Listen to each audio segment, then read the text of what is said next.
बिस्मिल्लाहिर्रहमानिर्रहीम। अस्सलामु अलैकुम वरहमतुल्लाहि वबरकातुहू। आबिद राजा चैनल की तरफ से आज मैं अपने दोस्तों को बताऊंगा कि छिपकली को मारने का सवाब, इस पर रसूल अल्लाह सल्लल्लाहु अलैहि वसल्लम ने क्या फरमाया।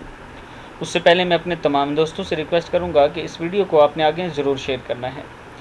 तो शुरू करते हैं। बिस्मिल्लाहिर्रहमानिर्रहीम।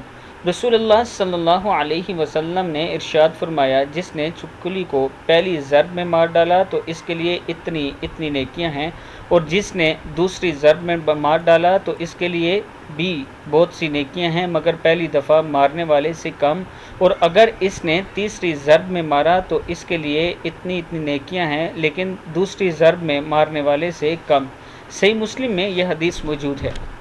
मैं अपने दोस्तों से रिक्वेस्ट करूंगा कि अब आप तक यह हदीस पहुंच चुकी है हवाले के साथ, अब आप इसको मार सकते हैं और सवाब हासिल कर सकते हैं। इस वीडियो को आप दोस्तों ने आगे ज़रूर शेयर करना है।